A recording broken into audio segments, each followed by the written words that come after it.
Keir Starmer, thank you for talking to GB News today. You've gone from a B&B last week in the East Midlands somewhere to the White House last night at dinner. How's it feeling for you and your wife, Victoria? Well, look, it's a fantastic opportunity to be here within the first week of having formed a Labour government of 2024, talking to our allies, being absolutely clear about our commitment to NATO, and joining them in our resolve to stand up to Russian aggression, particularly in relation to Ukraine. So it's a good early opportunity for me to set out my priorities, to obviously engage with other international leaders. We've got another European gathering in the UK next week, so to have that within the first 2 weeks or so of an incoming Labour government is a really good opportunity to address core value stuff about the commitment to NATO, the importance of defence of Ukraine, and in my bilateral with the President here in the US yesterday, to be very clear about the nature of and importance of the special relationship between our two countries. It's on that, Joe Biden linked, didn't he, closer ties with Europe with strengthening a special relationship and not, didn't he? Is that the point? So you think perhaps getting closer to the European Union could help the special relationship? Well, I've been clear with international leaders here that we do want to reset the relationship with each of the individual countries, whether they're EU or not, but more broadly. And of course, this being a NATO summit, NATO is the cornerstone of our defence in Europe, and working with our European allies on defence has never been more important than it is at the moment, facing a lot of threats across the world, probably more now than we have for many years. That was recognised in the council session yesterday.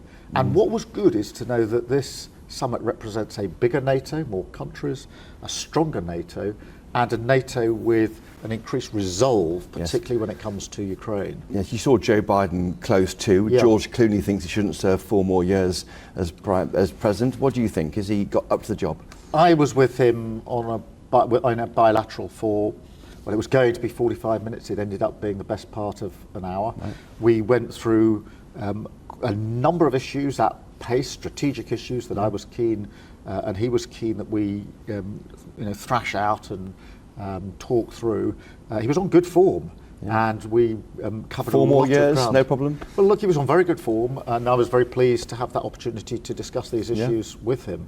And not least this question of our special relationship, which is very important to him, very important to me, and very important to our two countries. Just looking at home, you're about to start releasing criminals early from prison. Do you know how many might be released? And what would you say to victims' families if any of those individuals commit crimes again? Well, look, I'm shocked to be in this position, if I'm honest, particularly having worked in criminal justice.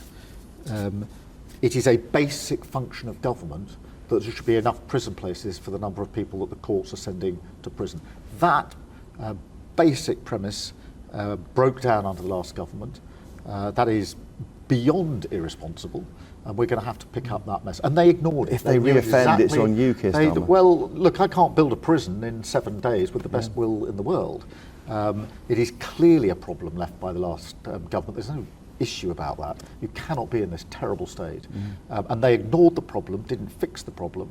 We are going to have to fix it. We're going to have to make short-term measures, and we'll announce that in due course. And then, of course, we'll have to do the further measures. But I simply can't build a prison in 7 days.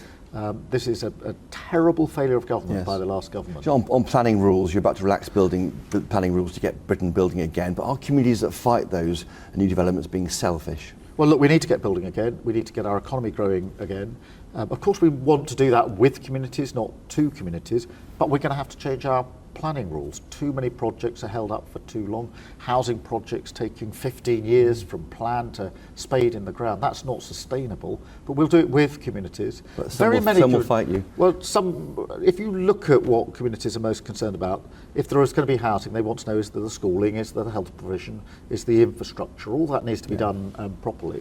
When it comes to wider infrastructure, let's say in relation to energy, I do think that we can talk to communities what the benefit is to them of the infrastructure. So we'll do it with communities, but I'm not going to shy away from the fact we're going to take tough decisions, we're going to get it on, we're going to get Britain building again, and we're going to make sure that living standards improve across the country, that people feel better off. Just a final one, an easy one. Football, you'll be there in Berlin on Sunday, won't you?